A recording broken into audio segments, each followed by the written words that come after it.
বেশি রাত্রির করে বাড়ি ফেরার এই একটা ঝামেলা। সময় মতো বাড়ি ফিরতে গিয়ে সমস্যার সম্মুখীন হতে হয়। এক নাগারে নিজেকে শাসন করতে করতে রতন এগিয়ে যাচ্ছিল সামনের পাহাড়ি জঙ্গলের পথ ধরে। পথঘাট বেশ অন্ধকার, সেই সাথেই ছিল পিচ্ছিল। পাশেই গভীর খাদ থাকার দরুন পড়ে যাওয়ার ভয় আছে বলে সে এক্কেবারে ধার ঘেঁষে না গিয়ে গাছের গুড়িগুলো যেইখানে ডালপালা মেলে দাঁড়িয়ে আছে ওইখান দিয়ে যাচ্ছিল। রতনের হাতে ধরা ছিল একটা ছোট লণ্ঠন। এইবার লণ্ঠনটার শিখাটা নিভু নিভু হয়ে এলো দেখে সে মাথার ওপর দুই হাত দিয়ে বলে উঠল, এই সেরেছে, এখনই তো আলো নিভে গেল যে আমার পক্ষে বাকি পথটা চলাই কষ্টসাধ্য হয়ে পড়বে। তাহলে বাকি পথটা যাব কি করে?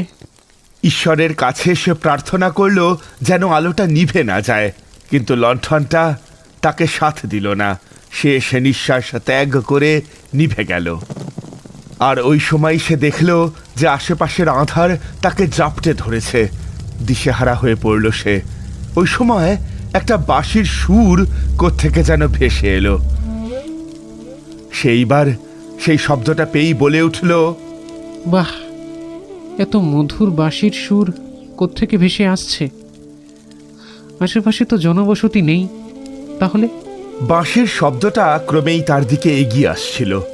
আর এই শব্দটা এগিয়ে আসার পরে রতনের চোখে পড়ল একটা চার বেহারার পালকি ঠিক তার দিকে এগিয়ে এসে দাঁড়িয়ে পড়ল।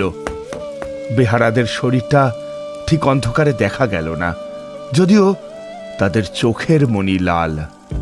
সে ওই পালকির মধ্যে চড়ে বসল, আর ওই সময় আবার পালকি চলতে শুরু করলো।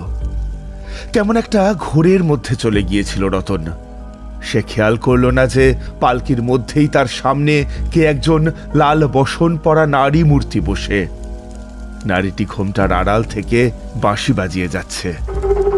সেই বাঁশির সুর শুনতে শুনতে রতন এতটাই মোহিত হয়ে গিয়েছিল যে রতন খেয়াল করল না যে ওই পালকি তাকে সোজা খাদের দিকে যে জলাজমিটা আছে সেই দিকে নিয়ে যাচ্ছে।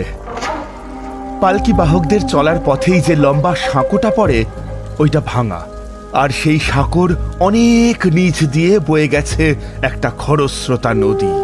এইবার হঠাৎ করেই বাঁশির সুর বন্ধ হয়ে গেল।